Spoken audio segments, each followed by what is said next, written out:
Aujourd'hui, si vous cherchez les mots-clés aviation et futur dans votre moteur de recherche favori, il y a de grandes chances pour que vous tombiez sur des photos d'avions supersoniques, au look futuriste et promettant un confort incroyable. Mais alors, à quoi ressemblera vraiment l'avion du futur? Malheureusement pour vous, d'ici les 30 prochaines années, les changements dans l'aviation risquent d'être moins excitants que ce à quoi on peut penser.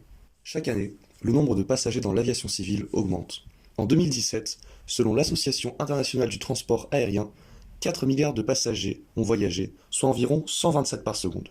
Avec ce nombre qui ne cesse d'augmenter, on peut se demander quelles mesures les gros constructeurs comme Boeing et Airbus ont décidé d'adopter, et si elles correspondent à l'image qu'on a de l'aviation futuriste.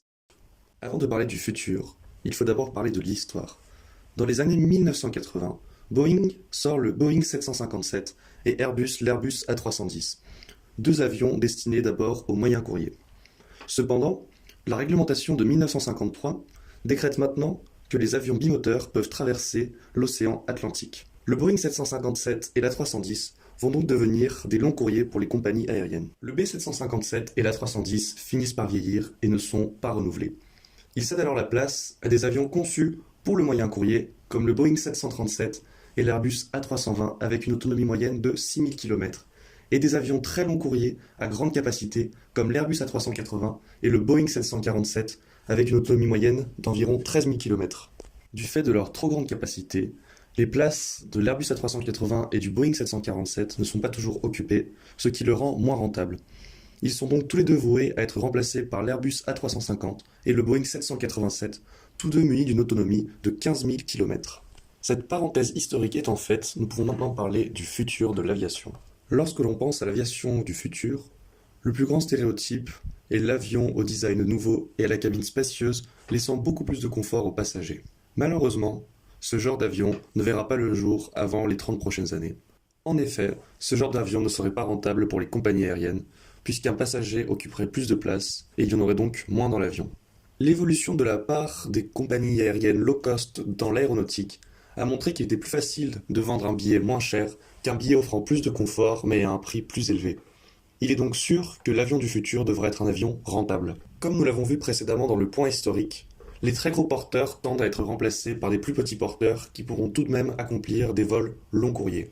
Ces avions seront alors plus rentables puisque les compagnies seront assurées qu'ils seront toujours remplis. Pour ce qui est du vol supersonique, malgré les prototypes présentés par la NASA ou Lockheed Martin, il reste encore beaucoup de travail à faire avant de pouvoir voir voler la relève du Concorde. Le premier avion commercial supersonique avait en effet été retiré pour des bonnes raisons du marché. Tout d'abord, le Concorde était connu pour son vol supersonique. Cependant, le vol supersonique ne pouvait pas être réalisé au-dessus du continent à cause de la pollution sonore. Il y avait donc une grande perte de temps sur un vol supposé être le plus court possible grâce au vol supersonique. Ensuite, et c'est le point le plus important, ce genre d'avion doit être assez fin et avec un profil spécial qui rend l'espace de la cabine relativement petit. On ne pouvait donc pas embarquer un grand nombre de personnes à la fois, ce qui rendait cet avion peu rentable.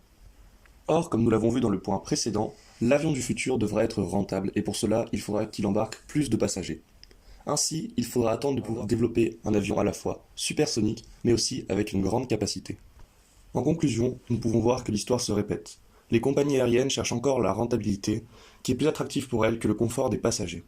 Nous ne verrons donc pas de cabines luxueuses ni de vols supersoniques dans les vols commerciaux des 30 prochaines années.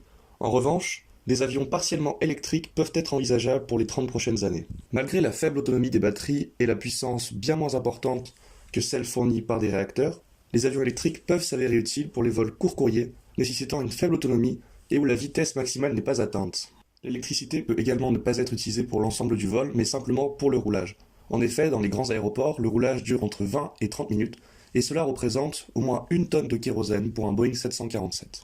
Malheureusement, l'aviation ne connaîtra pas de grands renouveaux d'ici les 30 prochaines années. Pas de cabines spacieuses ni de vols supersoniques donc, mais cependant, quelques améliorations technologiques pourront permettre un accès plus simple et une aviation plus écologique.